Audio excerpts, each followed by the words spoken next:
Good evening, everybody. Thank you. And thank you all for coming to this evening's session of our Social Sciences Department Race, Ethnicity, and Identity Conference. We have tonight Dr. Alicia Decker, Assistant Professor of African Studies and Women's Studies at Purdue University. And it's a great follow-up to our lecture last night done by Dr. Faria, who talked about the Sudan. Tonight, Dr. Decker will talk about Uganda, and she's also done quite a bit of field work in East Africa, and she spent quite a bit of time there, I think starting at the age of 19. Mm-hmm. You decided that you would take a study abroad, and you went on your own, and fell in love with the continent, as it seems to captivate a lot of people. I mean, it just reaches out and grabs you. It keeps me going back and conducting field work as well. So this promises to be a great lecture like last night. And even though Dr. Decker is not a geographer per se, we consider her an honorary geographer of sorts because her work is very geographical, and others have said that about her work quite recently. They have. Okay? They have. So, thank you. there you go. I will start. Thank you so much. Good evening, everybody. Yeah, thanks. Can y'all hear me in the back? Yeah, right on? Okay. Well, thank you so much for coming out this evening to learn about some of the research that is very near and dear to my heart. I have to say that it is always a pleasure to be invited to new places. And so I'm so thrilled to be a part of this exciting conference, and definitely over the last 2 days, participating in the speech last night, the lecture last night, and meeting with Mike, I have met really just fantastic people here, and I'm looking forward to engaging with hopefully some more of you during the question and answer period at the end. My presentation this evening is going to introduce you to some of the research that I recently completed for my first book, entitled In Idi Amin's Shadow: Women, Gender, and Militarism in Uganda. Let's see. Whoops, that's not the right button. No? What? Help. Uh-oh. Oh, next. Wow. Not good.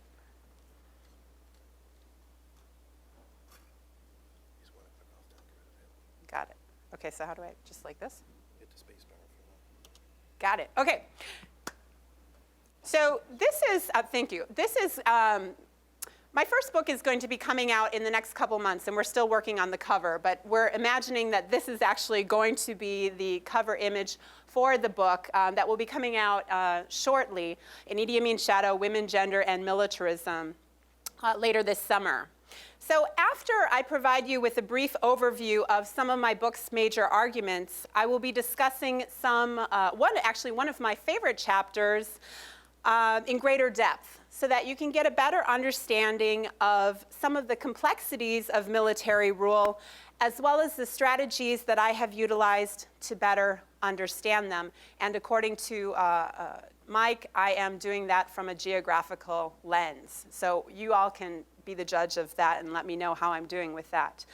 I have to admit that the title of this talk is a bit of a misnomer, because I will be presenting on a slightly different aspect of my research than what I had originally intended.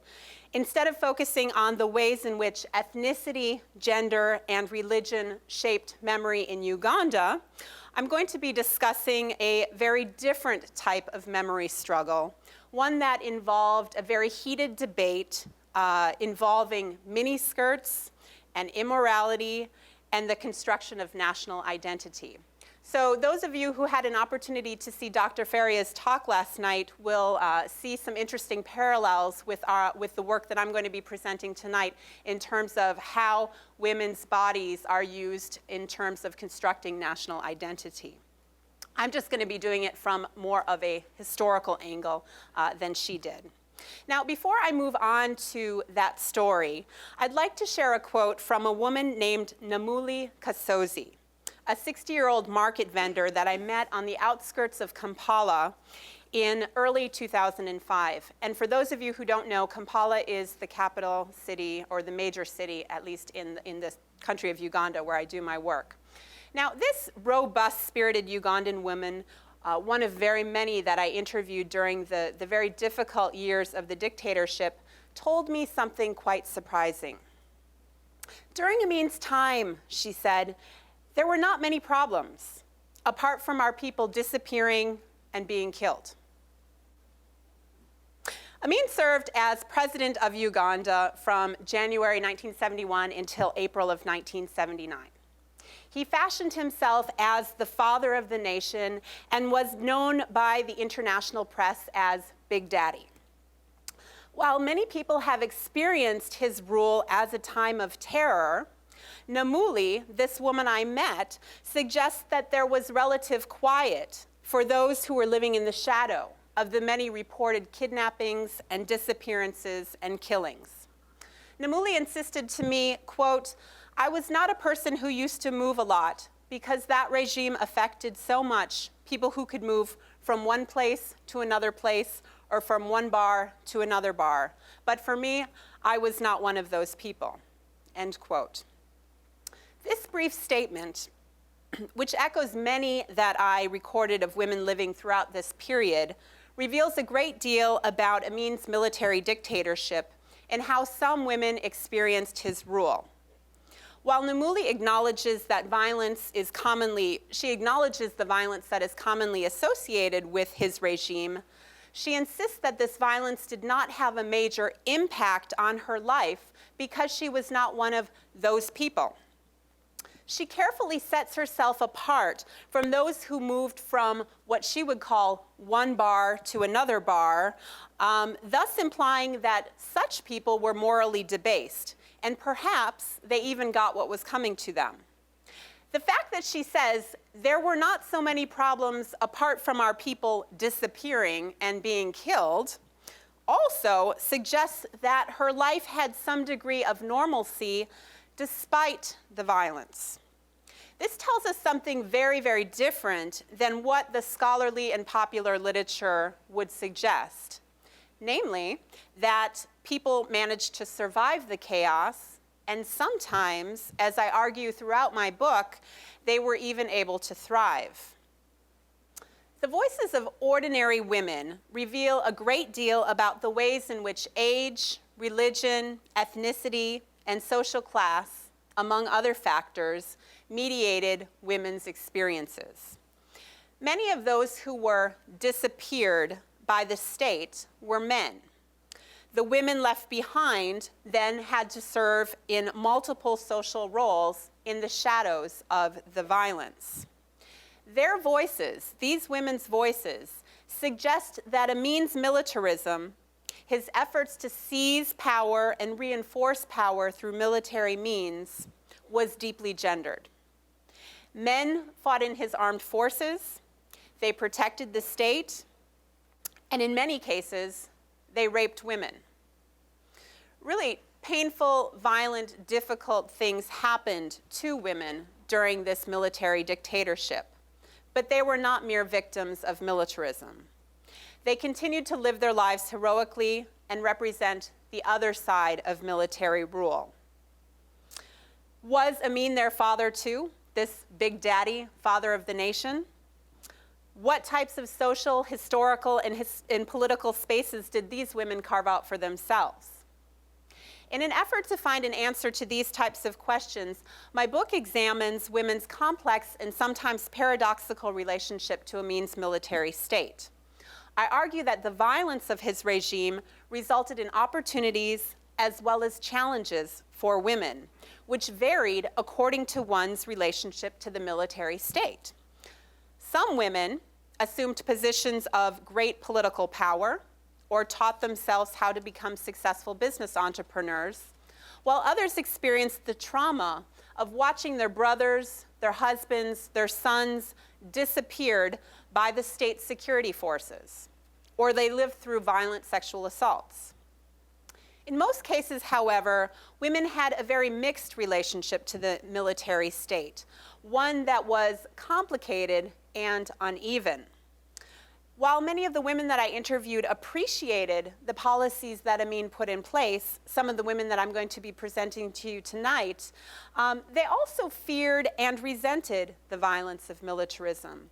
And for this reason, many women sought safety in the obscurity of the shadows, hence the title of my book, In Idi Amin's Shadow. And I really love this image because you can see Idi Amin is the big guy with the business suit, and he's leaning over these young women who he is teaching them how to shoot. He wanted women to be emancipated, but he was doing so through a very militarized lens. And so these young women are certainly only some of the many that were in his shadow. My book is not only about the women and their experiences during Amin's rule, but also it's about the complex and contradictory ways that gender informed and was informed by the ideology and practice of militarism. I suggest that many scholars have seriously underestimated the degree to which Amin utilized gender discourse to consolidate political hegemony or power and to maintain this certain performance of power. Scholars have also overlooked the ways that militarism shaped Amin's own gender identity as well as many of his actions. Now, what I argue in my book is that masculinity and femininity as gendered constructions emerged out of militaristic practice, which then in turn had a profound impact and influence on gender roles and relations. I would suggest that by exploring this dialectical relationship between gender and militarism, I'm able to offer a more textured interpretation of the dictatorship than most previous scholarly works have been able to do. And so this in turn allows us to make better sense of the lives of the women who lived through Amin's Uganda, as well as the experiences of Ugandans more generally. Now, in order to appreciate the nuances that I'm talking about in this book, I think it's very important to understand a little bit about the nature of Amin's regime and to consider the implications of his deployment of gender and his use of gendered violence. This consideration entails putting aside the misconception that Amin was an aberrant character with no underlying rationale that was animating or unifying his political strategies. I would suggest that Idi Amin was not crazy. He was not suffering from syphilis, nor did he have any other type of degenerative mental illness that caused him to act wild, psychotic, or even psychopathic, as many have assumed. Far from the ignorant brute who has been caricatured in literature, film, and music, I suggest that Amin was actually a very calculating military man who made deliberate choices about violence. Amin performed masculinity in strategic ways and deployed irrationality, this craziness, as a performative tactic. It was a strategy, one that was based largely on ideas about hypermasculinity and gendered violence. So I would suggest that gender analysis provides us with the tools to better understand Amin and his seemingly inexplicable behaviors. This then in turn helps us to better understand women's experiences of military rule. Now before I move on, I just want to show you a couple images of Amin as he has been represented in the popular imagination. And so certainly this image from the cover of Time magazine is very telling in terms of portraying Amin as the wild man of Africa. You can imagine kind of the very embedded messages that are part of this picture. We also have another image from Time magazine. You see Amin as appetite for trouble. We see a number of texts that came out in the 70s and 80s. This is one that was written by the former U.S. ambassador to Uganda. His book is titled Idi Amin Dada, Hitler in Africa. There's another book written by a man named Henry Chemba. He was one of Amin's ministers and someone that I had an opportunity to interview when I was doing my research. He wrote a book, an inside story of Idi Amin that he called A State of Blood. Very graphic, violent imagery here.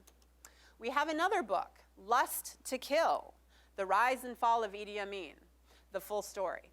And so this is, again, another type of imagery that is associated with Amin.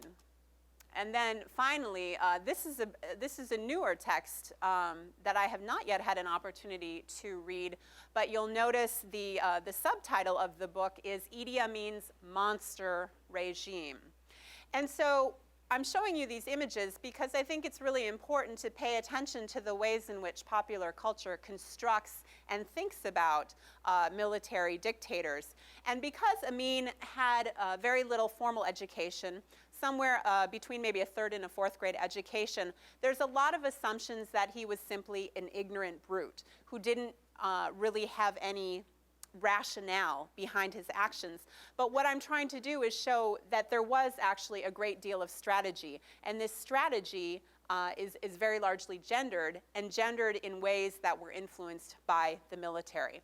So that's what I'm trying to do in my work.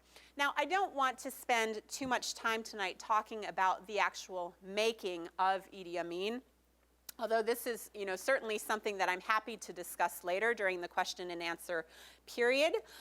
Instead, what I'm going to be doing with the rest of the evening is I will be presenting you with a case study that demonstrates not only the strategic nature of Amin's military rule, but also demonstrates some of the variations in terms of women's experiences of this period of time, differences in terms of how they experienced military rule and how they interpreted it as well. And so the analysis that I'm going to provide you with is based on extensive archival and ethnographic research that I have been conducting in various communities throughout Uganda over the last 10 years. In an effort to understand some of the complexities of Amin's rule, I have scoured police reports, transcripts from various commissions of inquiry, photographs, legal decrees, and newspapers, among other sources. I basically treat almost anything I can get my hands on as a potential source, and I interrogate that for what kind of information I might possibly be able to glean.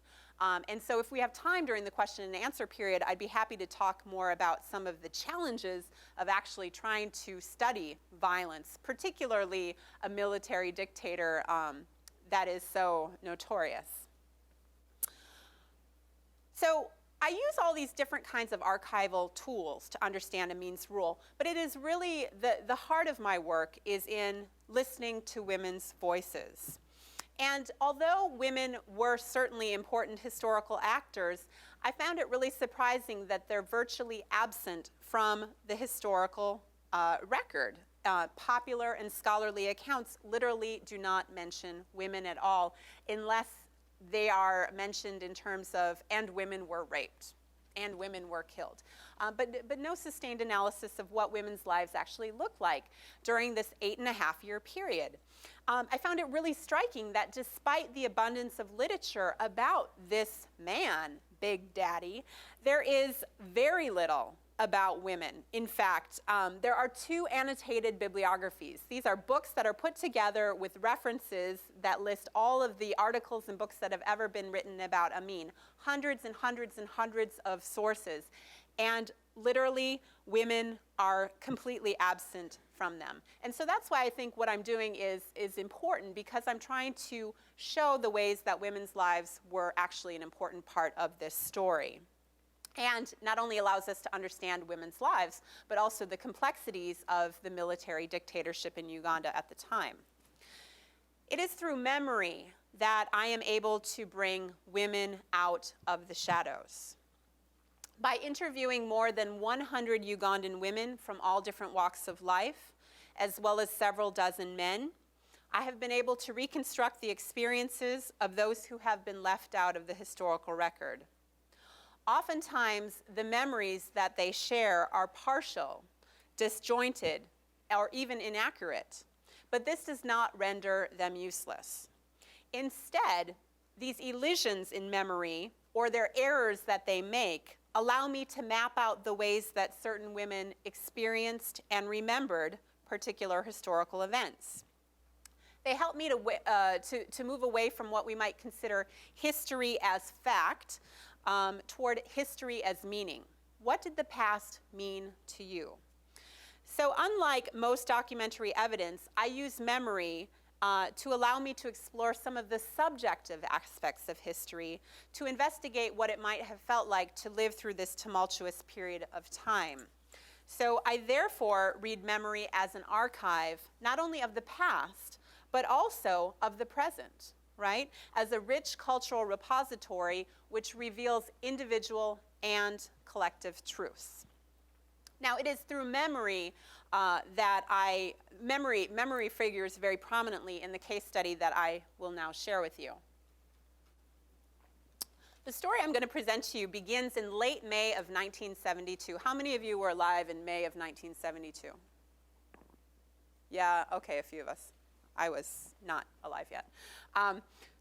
But I've thought about this time a lot. So my story begins in late May 1972 with the dramatic radio announcement that miniskirts and other forms of indecent attire had been banned.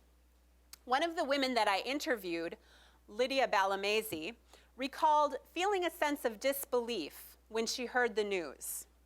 This 50-something-year-old parliamentarian from Mukono district told me that while she had been hearing rumblings from the elders for quite some time, she never really expected that their complaints would amount to anything. Surely, the president could not be serious. And yet, there she was, firmly ensconced in a crowded taxi, barreling toward the city center, wearing a miniskirt that had just been declared illegal. Lydia was not alone. The entire taxi, and by taxi I mean these small little minibuses that are forms of public transportation that we see in a lot of places, certainly outside of the United States. So she was not alone. This taxi that she was riding in was filled with young women who were making their way to work or to school early in the morning in smartly pressed dresses that had suddenly become indecent. So once the taxi reached the main stage in the marketplace, the women on the taxi quickly disembarked and made their way to local shops in search of something that they would then be able to wrap around themselves. Lydia, the woman I interviewed, was still a secondary school student, and she didn't have any money. I mean, goodness gracious, how many of us, when we go to secondary school, do we have money in our pockets? Barely any. So she didn't have any money, except that little bit of money that she had brought to pay for her taxi fare. And so she had no alternative but to give her student identity card to an understanding shopkeeper who gave her then a piece of cloth material on credit so that she would be able to wrap it around herself to cover up her thighs. So after leaving the shop, Lydia made her way through this very crowded taxi park, tightly clutching the fabric that she had wrapped around her waist. As she pushed her way forward through the crowd, she tried to avoid eye contact with everybody who was passing by. She wanted to remain invisible, unseen by the prying eyes of the state. Overzealous police officers had already descended on the park and were eagerly rounding up young women for examination. They immediately arrested and jailed those whose dresses were too short. Although Lydia was actually lucky because she was able to escape the park unharmed, many other women were not so lucky. In the days and months ahead, they experienced significant verbal and physical harassment. Indeed, there is significant evidence to suggest that the ban on miniskirts and other forms of indecent attire unleashed a torrent of abuse against young urban women. instead of helping them to get the respect that they deserve, which was the language that Amin had originally used, his morality decrees actually undermined women's authority and exacerbated or increased gender-based violence. But why was the military ruler so concerned with women's fashion in the first place? On the basis of various photographs that show Amin posing with mini-clad women in his first year in power, we see him standing at the very front row in the center. He's got his arm raised, and you can see the women in the front row are all wearing mini dresses. Certainly on the basis of these types of historical images, it would seem strange that he would suddenly profess his moral outrage at young women's fashion choices. Some observers have suggested that Amin may have banned miniskirts in order to signify his break with the Western world and to impress his new Libyan and Saudi Arabian benefactors. Now, while this was certainly true to some extent, local politics likely played a more significant role in his decision-making. Because Amin came to power through a military coup, his political legitimacy was much more tenuous than that of other leaders. Unlike both of his East African counterparts, Jomo Kenyatta and Julius Nyerere, Amin had never been involved in nationalist politics. As a soldier, he had learned how to follow orders, not to mobilize the masses. So if he wanted to earn the respect of the Ugandan people, he needed to demonstrate that he could be the father of the nation, the arbiter of moral authority. His efforts to do this through the regulation of women's dress were partially successful. By promoting a particular version of femininity, one that temporarily bolstered his popularity, Amin was able to militarize women's bodies while diverting or shifting the public's attention away from his own improprieties. And although these decrees provided Amin with some degree of performative traction or made people be impressed with the showmanship of what he was doing, his use of violence ultimately undermined his authority as a ruler. When Amin seized power in January of 1971, miniskirts had been, as we can see, at the height of a heated, well, they were very exciting. And in fact, I should mention that miniskirts were just banned in Uganda just about 2 months ago. So it is now currently, once again, illegal to wear miniskirts in Uganda. And this debate is something that has been around for a long time. When he seized power in January of 1971, miniskirts were then at the epicenter of another heated debate about women's fashion, a debate that linked women's clothing to immorality.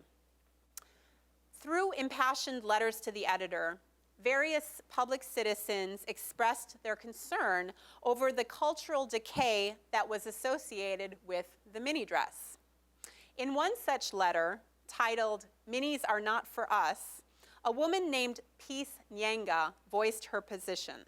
She wrote in her letter, quote, "To shame a woman is to shame a nation. Any woman and girl who wears a mini dress puts the whole nation, Uganda, to shame. The government should realize that the mini girls or daughters have failed their parents and the state of Uganda. Action must be taken to discipline and limit the freedom of mini dressers so that Uganda can unburden herself of the mini dress yoke." This letter illuminates important generational concerns about the cultural significance of women's bodies. As symbols of the nation, women were expected to wear clothing that signified modesty and respectability. By covering women's thighs, a highly sexualized part of the woman's body, at least in many parts of the country, these long dresses supposedly preserved feminine virtue, at least in theory. Elders thought that miniskirts were dangerous because they tempted young women to sacrifice their dignity, as well as the nation's traditions, in pursuit of something as fleeting or ephemeral as fashion. Since many Ugandans believed that proper dress was an extension of one's civic duty, they urged the government to establish minimum dress lengths for the good of our nation and the dignity of those concerned. That's actually a quote from one letter to the editor. Now, I would argue that these miniskirts were not just about immorality, but they were also about this struggle to maintain African authenticity in the face of rapid social change.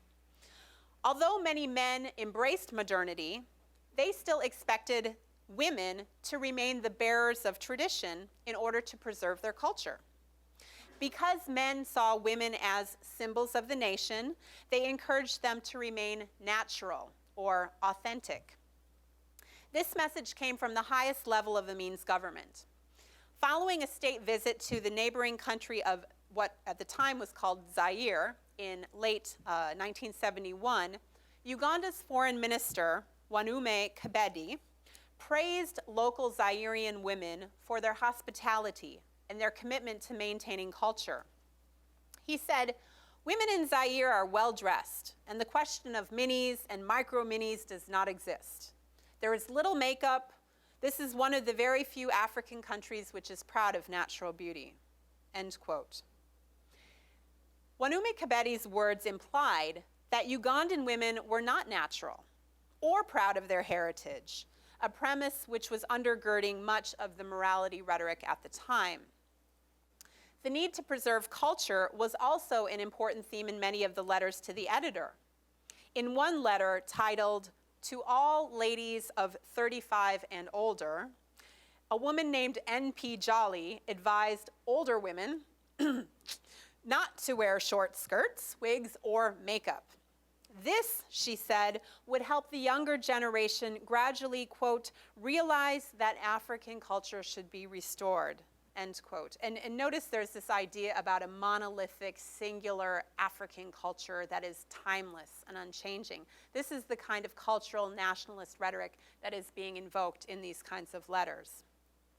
The problem, argued another woman, was that, quote, African girls mar their beauty by trying to look like Europeans. It's a ridiculous sight to watch a micro-skirted girl with a bleached face wearing an Everest of a wig on her head, end quote. In order to maintain African culture, this particular author urged Ugandan women to reject Western styles. When Amin eventually banned miniskirts on May 27, 1972, he too framed his decision in nationalist terms. He said, quote, "I would like to tell the people of Uganda that they should not be brainwashed by imperialists and be made to think that our women should wear miniskirts. African women must dress decently so that they can get the respect that they deserve," end quote. By linking fashion to Western imperialism, Amin inscribed his nascent foreign policy orientation onto the bodies of Ugandan women while performing his role as the father of the nation. Amin's campaign to promote female respectability translated into the Penal Code Amendment Decree, otherwise known as, quote, "a decree to prohibit the wearing of certain dresses which outrage decency and are injurious to public morals." Officials amended Section 162 of the Penal Code to read as follows. Every person of or above the apparent age of 14 years who is in any place, any public place, and wears any dress, garment, skirts, or shorts, the hemline or bottom of which is 3 inches above the knee line, or wears any dress popularly known as a midi or a maxi, having a slit, any part of the circumference of such dress, the apex of which is above the knee line, will be in violation of the decree. So basically, if you're wearing a long skirt, but it has a tie slit up the thigh, that's not good. You can't do that. You can't wear short pants, and you can't wear miniskirts. In addition to these risque dresses, the decree also banned short, tight-fitting pants that were popularly known as hot pants. Any person who was arrested for violating this dress code was deemed idle and disorderly and subject to a fine or imprisonment. Now, one of the major problems with this decree, however, was that it failed to define the knee line. No one seemed to know whether it was above, below, or in the middle of the kneecap.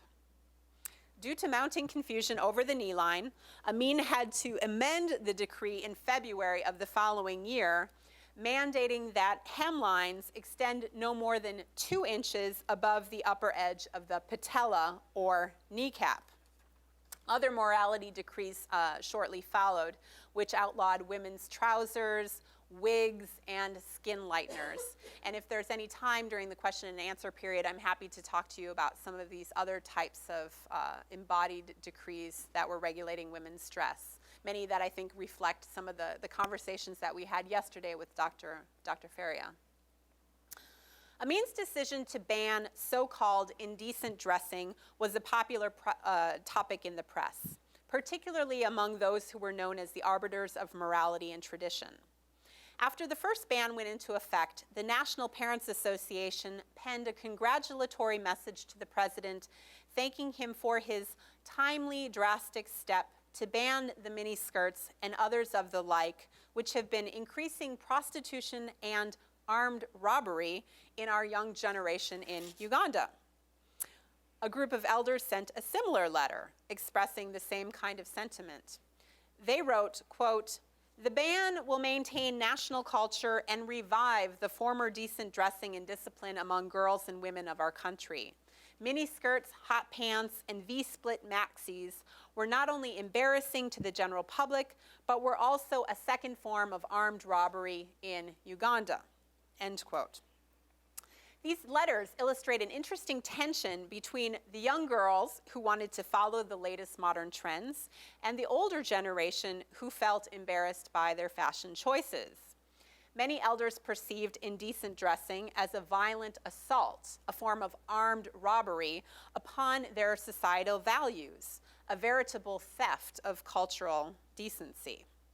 And so by taking action to ban these provocative styles, Amin endeared himself to them, as well as to the ardent cultural nationalists who appreciated his efforts to restore African dignity and culture.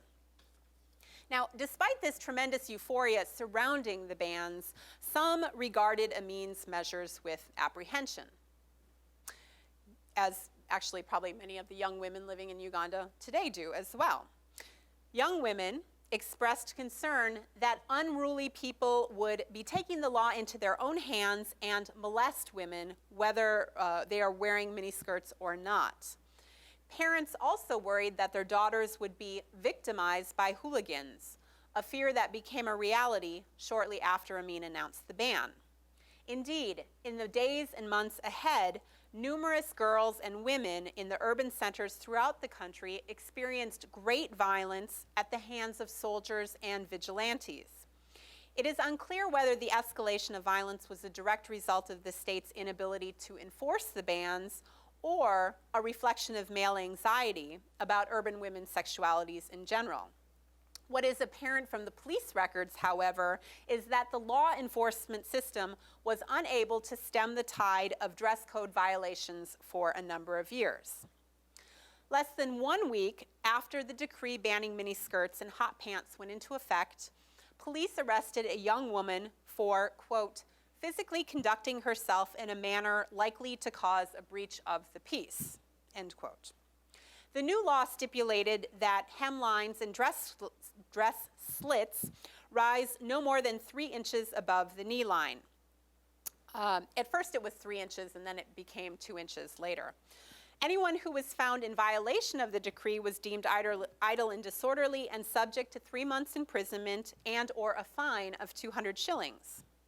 During the first few months that the ban was in effect, police officers, prosecutors, and magistrates struggled to define the knee line. Margaret Ndawula, one of the attorneys who drafted the decree, remembered the confusion. She told me, "The law was stating that the dress shouldn't go 3 inches above the knee, but then that was subject to interpretation. Where's the knee?"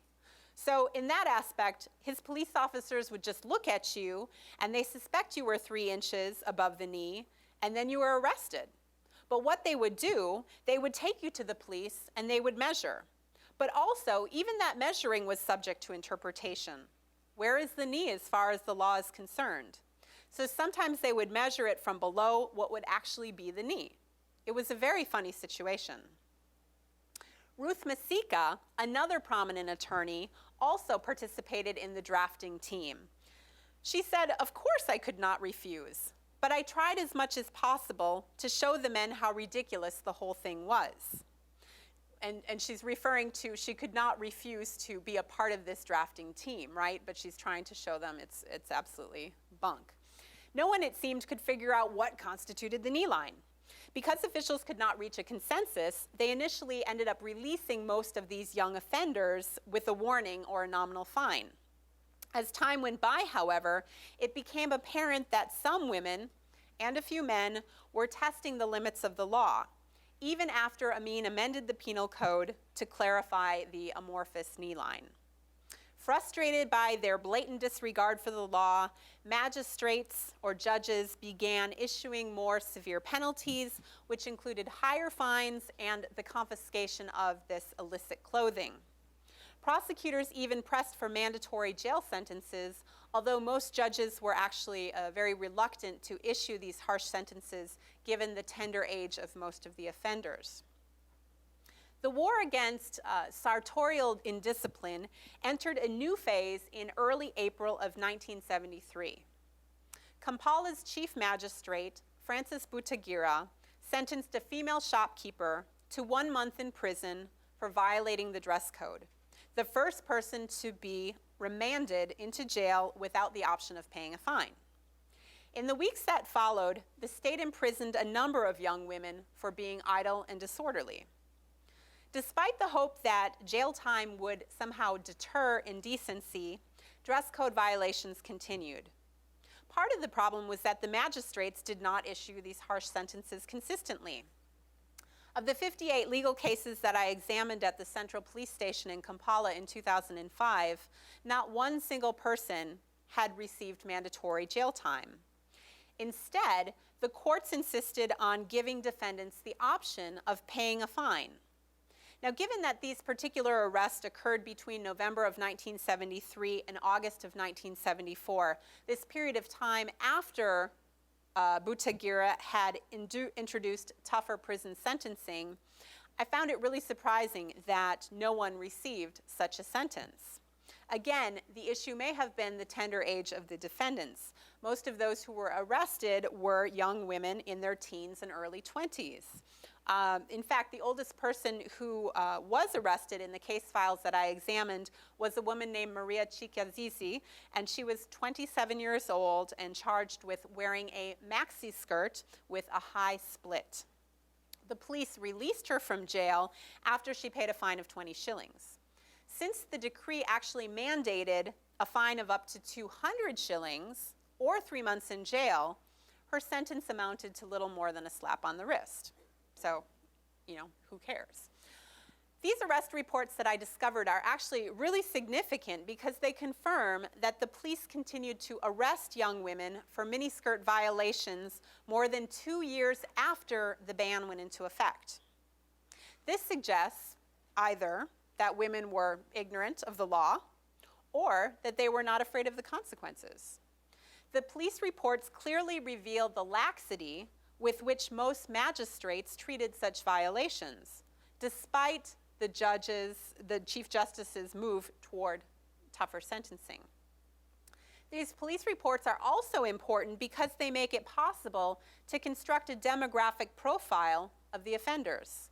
Most were young women who could be reasonably able to plead ignorance of the law.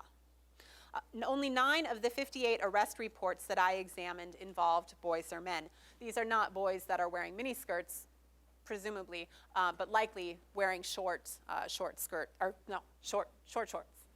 around town. This, of course, could also mean that the state did not take men's violations as seriously and that they focused most of their attention on women. In either case, these police records indicate that the state constructed young women as the primary culprits of immorality. And finally, these reports demonstrate that although the military reigned supreme, police officers still had an important function, albeit one that was severely limited within the military government. Because of their relative weakness, many of the people that I interviewed remembered the police as what they called a force of women.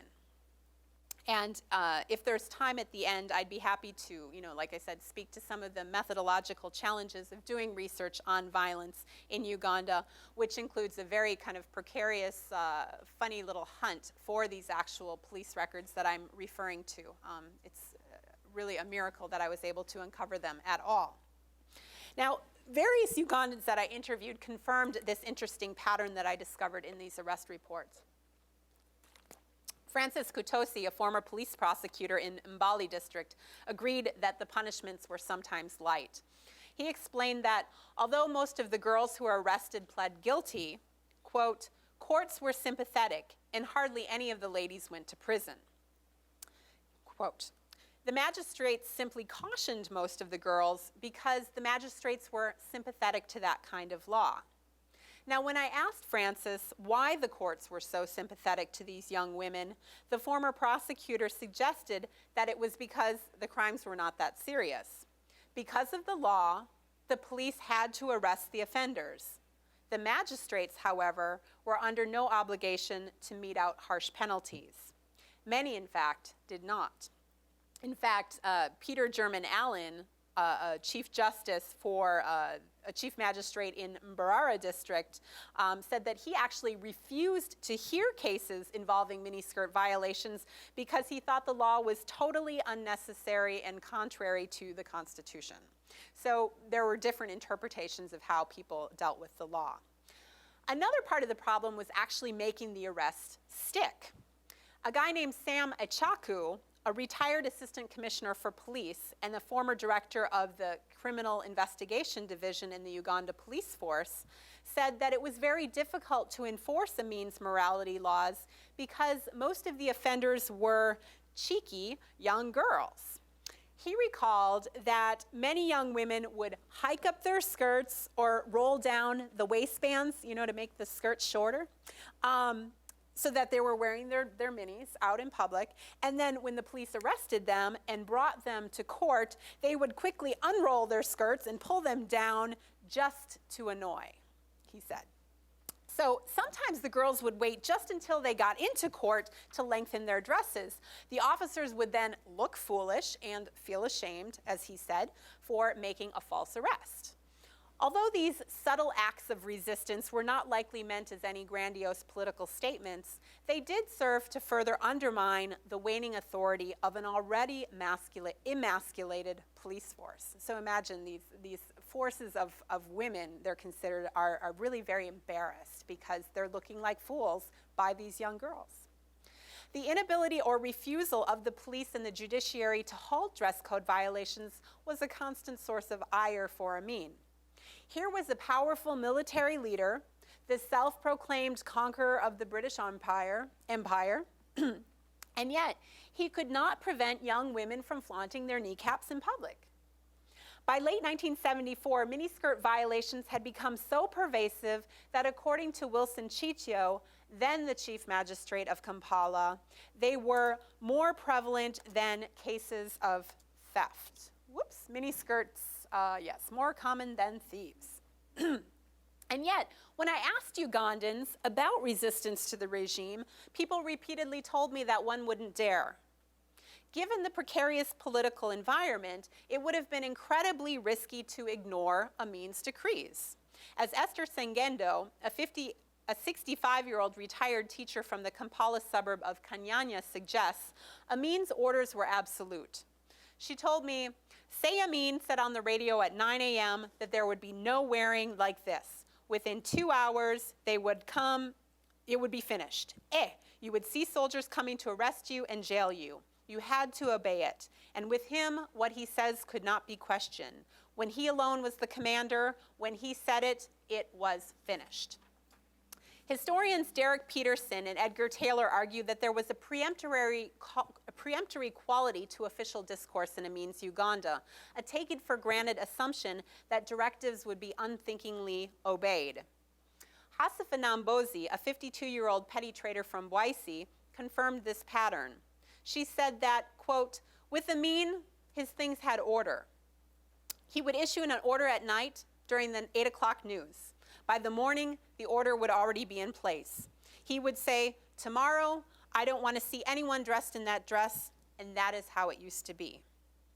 These statements highlight the performative aspects of military rule. They also reveal the intense levels of fear that permeated everyday life for many Ugandans. People were afraid of those whom they could identify, namely the heavily armed military personnel on every street corner, but they were also afraid of those who they could not, the undercover security operatives from the State Research Center who disappeared countless Ugandans. Sarah Adroa, a 61-year-old nursing officer from Arua, explained that, quote, "There were so many secret police and secret agencies that you wouldn't know who was arresting you for what. It could be a uniformed police or an ununiformed." She and many others lived in a state of perpetual fear. That was another part of Amin's strategies for maintaining power. If the state could keep people wondering whom they could trust, they would not be able to mobilize against him. So why did so many women like Esther and Hasifa insist that it was impossible to resist Amin's decrees when there is significant evidence to suggest that many, in fact, were doing so? I suspect that people did not initially take the ban seriously because the repercussions were not that serious. Over time, however, as Amin struggled to maintain internal legitimacy and his anti-imperialist rhetoric became more pronounced, his concerns about women's bodies intensified. Consequently, military soldiers and undercover agents began to assume a more active role in stifling wayward dressers. Their strong-arm strategies were largely successful, and by early 1975, dress code violations had come to an abrupt halt. Amin ultimately stemmed the tide of mini-clad dressers by promoting, or at the very least ignoring, violence against women. Although the Penal Code Act mandated that police officers alone had the authority to arrest persons who were contravening the law, numerous soldiers and security agents apprehended women and young girls for dress code violations. Indeed, there is significant evidence to suggest that the morality decrees instigated a wave of molestation against women. Amin consistently turned a blind eye to the violence, and he refused to hold the perpetrators accountable. He argued that if men molested women, the government was not to blame. After an angry crowd assaulted a group of girls and chopped off their hair using bottles for not being properly dressed, like a broken glass bottle, cutting it off, he responded with indifference. He blamed the victims, saying that if the girls had been wearing long dresses, they would not have been assaulted. He then ordered the anti-mini operations to continue. Many of the women that I interviewed confirmed these accounts of violence. Evelyn Nyanzi, a 45-year-old teacher from Kampala, told me how soldiers used to regulate the length of women's dress. She explained that if they found you in a mini, they would cut you with a knife where the cloth reaches. If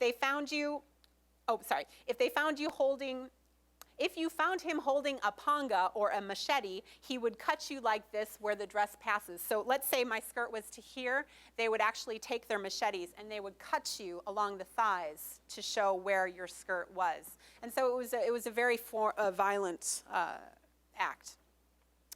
Joyce Ndoga, a 56-year-old woman from Arua, shared a similar story. She remembered that, quote, "If you put on a short skirt, that means that they would cut you very deep with a knife. It was not easy. They would just say, hapana hapo, va hapo. That means they cut you very, very deep with the knife. And in Swahili, hapana hapo, va hapo is not here, but here." This gendered pattern of abuse is particularly disturbing because it demonstrates how soldiers used these ordinary household objects as instruments of torture.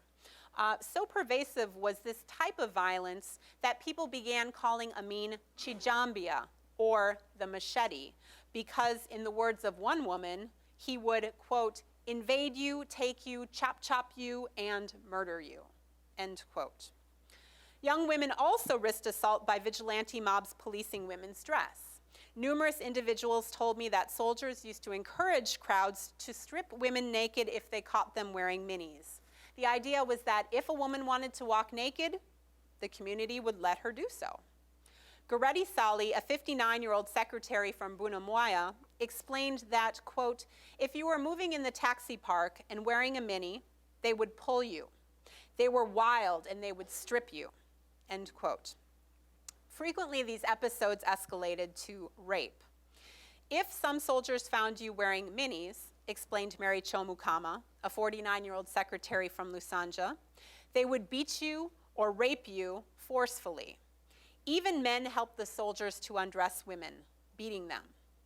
Mary's account is not unique. Nearly everyone that I interviewed discussed similar incidents, which clearly suggests that violence against young urban women was widespread. Fed up with the perpetual harassment, most women eventually abandoned the miniskirt and other forms of indecent or imperialist fashion. Instead, they began putting on ankle-length dresses that were called amin nvako, or in Luganda, leave me alone amin. When a woman wore amin nvako, this dress, she firmly asserted her right to be left alone. In a way, then, I suggest that amin nvako signified women's complex relationship with the military state. On one level, it was a dress that acquiesced to state demands for decency. But on another level, it sent a powerful message of dissent, a nonverbal, yet clearly articulated, bugger off, leave me alone. While Amin's morality campaigns may have temporarily bolstered the popularity of his regime, particularly among cultural nationalists like Namuli Kasozi, who we met at the very beginning, who did not identify as one of those people, it was violence that ultimately undermined Amin's legitimacy as a ruler and thus precipitated his downfall.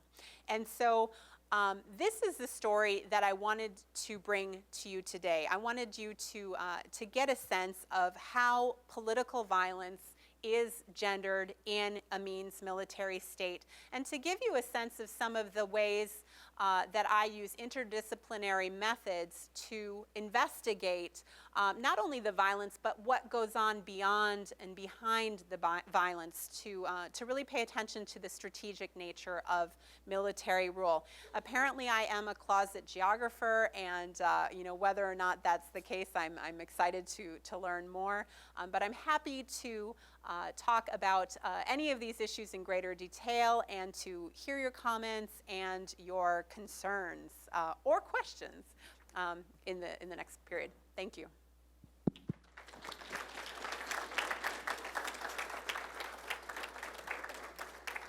Thank you so very much for a captivating lecture on this episode of Amin's Uganda. I know I have a question. This is fascinating because I've looked at Amin, certainly not in as much detail as you by any means, but I've glanced at him, and I wonder about this paradoxical policy, in a sense, that he has employed. And I wonder if you've looked at his mother as influencing him. His mother, a camp follower of the Rifles, and Amin's growing up, perhaps revering the soldiers that are the consorts of his mother, and yet he sees his mother perhaps through different lenses, and yet also admires that machismo that also targets his mother, makes her a victim of sorts, perhaps. Would you care to comment on that and how it creates his personality or might influence this? Yeah, I mean, Amin had a really, like most men, right? He had a complicated relationship with his mother. And so, I mean, that's just a guess.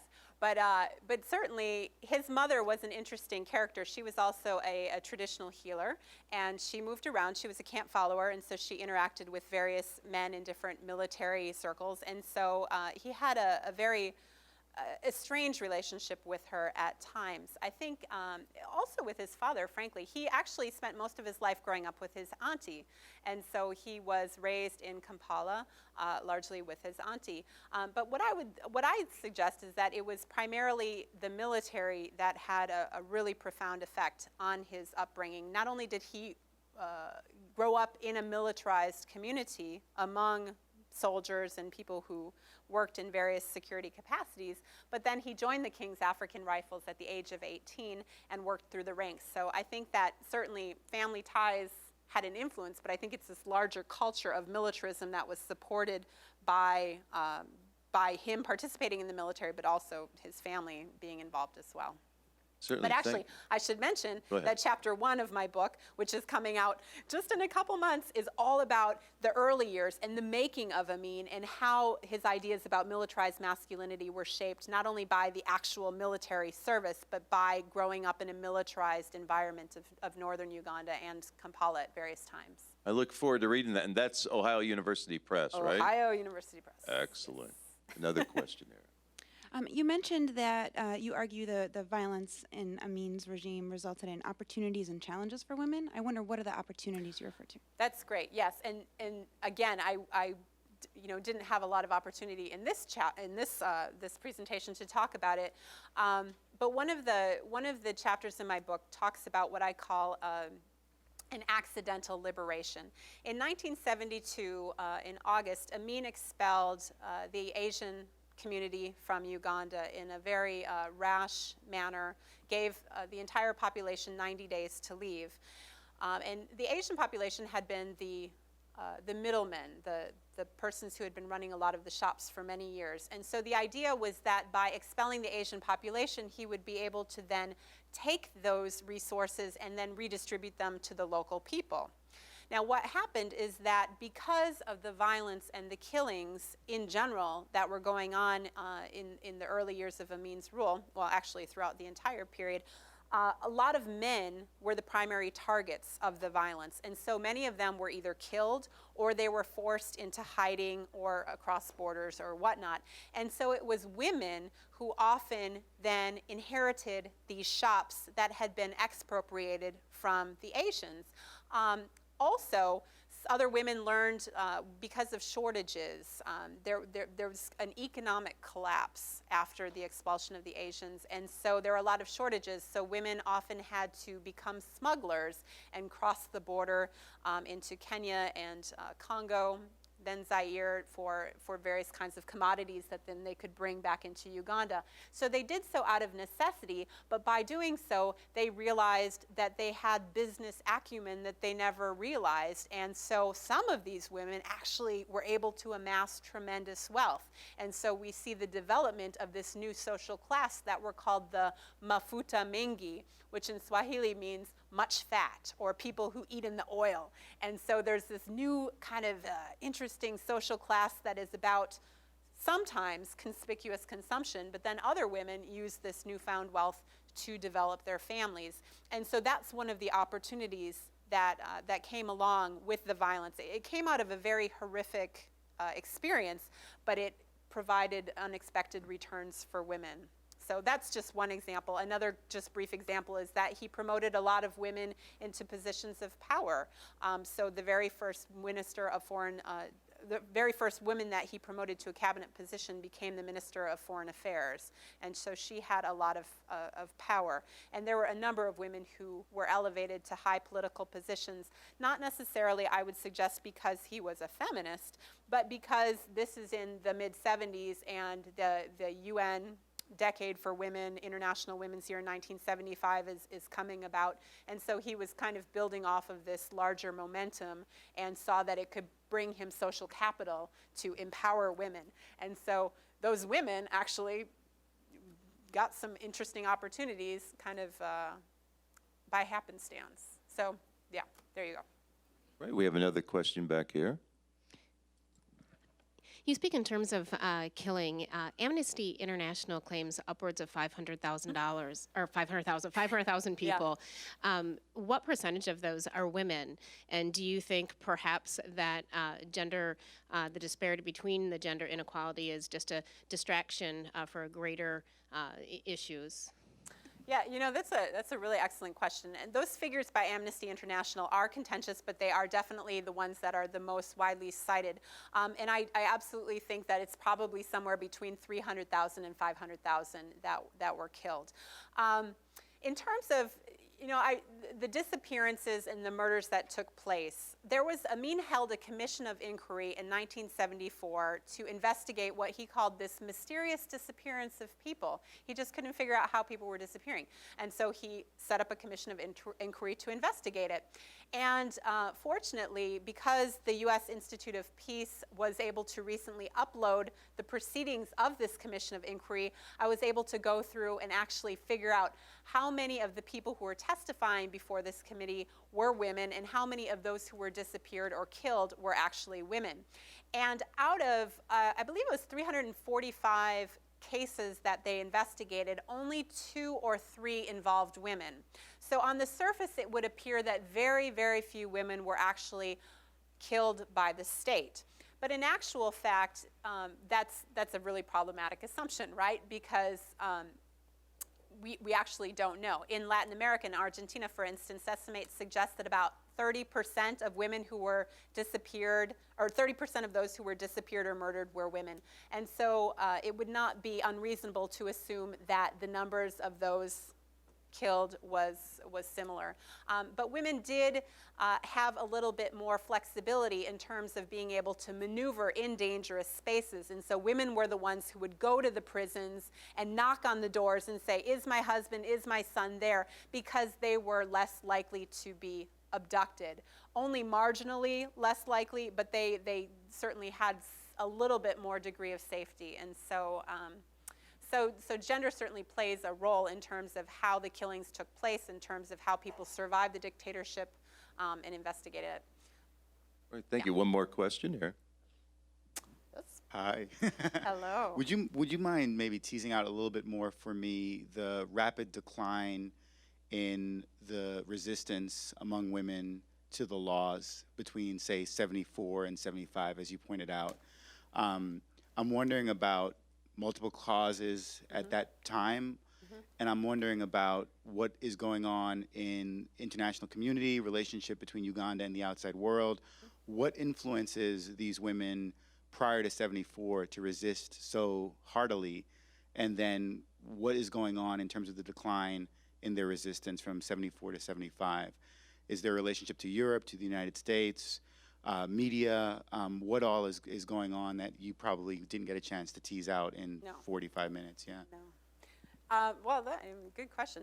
I mean, I think a lot of it has to do with a number of things. I think that by this point, I mean, certainly this new dress, this Amin Mvako, had become very pervasive, and so people were just fed up with the violence. I think that there was an escalation in violence after 73, 74 that just seemed to get much worse, and so women were actually being much more regularly sexually assaulted.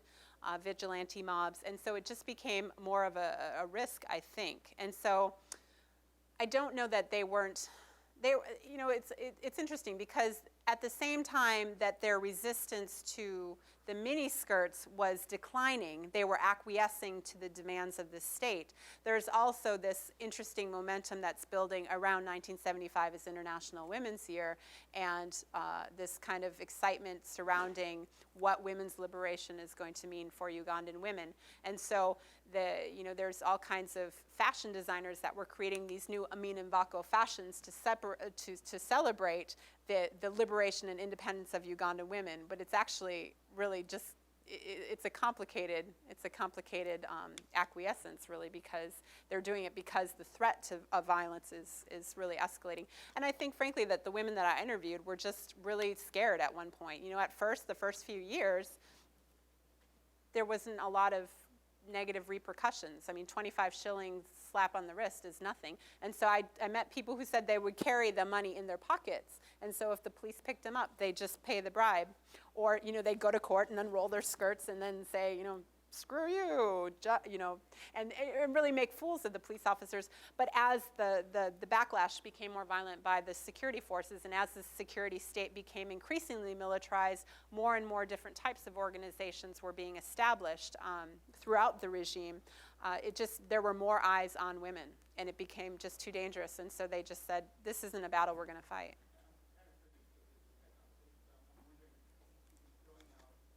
Is he throwing out outsiders more and more after 73? Is media being limited? Yeah, that's absolutely true. Yes. Yes. So if you look at, for instance, if you look at the newspapers, well, first of all, in 1972, Amin breaks with the Western world. He stops his association with Britain and with Israel, turns toward Gaddafi and Saudi Arabia, and so a new cast of characters are coming into play. He begins expelling different other groups, different religious groups. Missionaries are kicked out of the country. Different American groups are kicked out, Peace Corps. The media becomes much more tightly circumscribed. And so, for example, I'm thinking of 1975 and 1976 when I was pouring through the newspapers. They would be full of full-page ads of just like cinema advertisements and just ridiculousness. It was all nonsense. The newspapers were filled with nonsense because the state didn't have anything they could really report. And so I was able to very quickly get through the archives near the end because there was nothing there. So people are being kicked out. The media is becoming more restricted. There's a militarization of the state that's intensifying, and people are making decisions that this is just not worth it. It's just not worth it. And I assume this is around the same time that he's attacking your alma mater, really, Yeah. where Yes. Yeah. where perhaps the mini skirts are worn, and Absolutely. Yeah. which is very interesting. Mm-hmm. Is it an attack upon those that are protesting against him to some degree? Well, it's these modern independent women, right? And so they're not being good women of the nation. And so the women who are wearing miniskirts aren't going to be the women in the villages. They're going to be those who are attending the university, the cheeky young girls who are playing around in the market.